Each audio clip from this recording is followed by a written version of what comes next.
Hey, Heartfelt families, it is Mr. Justin. Today we're going to be doing a small group activity that has to do with this subject of social studies. And if you've watched the book that I've already read for this week, I kind of just said that social studies is a subject about people and how they live, where they live, how they interact. And so something that I'm going to focus on is what kind of types of things people have in their homes.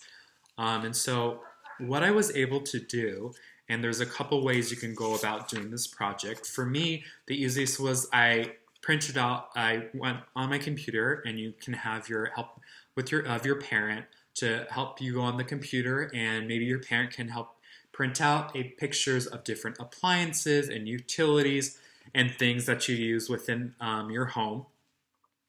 And what you're going to do is you're going to cut out all these different images individually. And another way you can also do it is if you have magazines at home, you might be able to find pictures of like an ad for like a refrigerator, and you cut it out there. Or the last thing is you can also draw your own things to use around the house. And so for mine, what I did was I got a blank sheet of white paper, and you can even do this on a table. You don't have to label your rooms.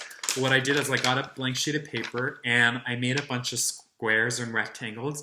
And so each square and rectangle, they represent a different room I have in my house. And so for this one, I put bathroom, living room, kitchen, bedroom, and then garage. And so my house doesn't look exactly like this, but it has all these different types of rooms in it. And then what you're going to do with all the objects, all the utilities, all the appliances you use that you've cut out is you're going to find a home for them. And so, for instance, the kitchen, I glued down a stove, a tea kettle, and a rolling pin. For the living room, I put a TV. And then for the bedroom, I put like an alarm clock. And so I kind of organized and I thought about where different things belong in my home, and that's where I put them out. You can also do this in kind of a more tactile way. So parents, you can also just grab a couple of things, or kids, you can do the same. Grab a couple things from each room and put them like all together, and then sort through them and put them back and figure out where each item goes that you took from different rooms within your house. And then, so this part of the video is for the parents. Just going to cover the types of curriculum and things that this activity covers on that helps with your child's development. One of the first things that's great is this is a great activity to help communicate ideas with your child, and it helps them practice the idea of communicating things they're thinking about and the things that way things work and where they belong. And so like having a conversation is really important, and definitely doing it beforehand. You actually sort the items out will be really helpful, because it's an opportunity for you and your child to predict what might happen or where things will go.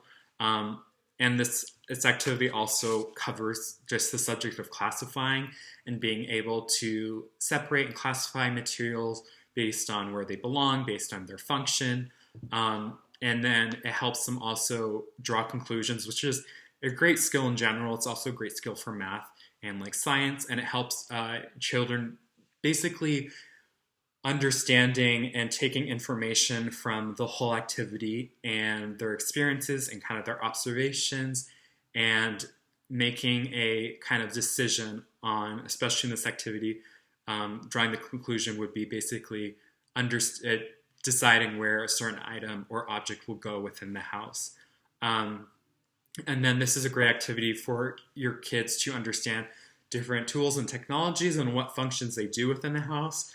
I would definitely grab pictures of things that your children might not know what they are and what function they serve, because that'll be a great opportunity for your child to learn new things. And then the last thing is just, it's a great activity for observing, and just seeing what your child remembers from what they've seen like before doing this activity. So just going over of like, oh, where have you seen this tea kettle? Do you remember seeing this before? Where was it? What area did it belong in the house? And so it really builds that skill up as well. But I hope you guys enjoy this activity. It's really cool because you can do it in many different ways, depending on what materials you have at home. And so I hope you guys enjoy it, and I hope you have a lot of fun with it. All right, bye everyone.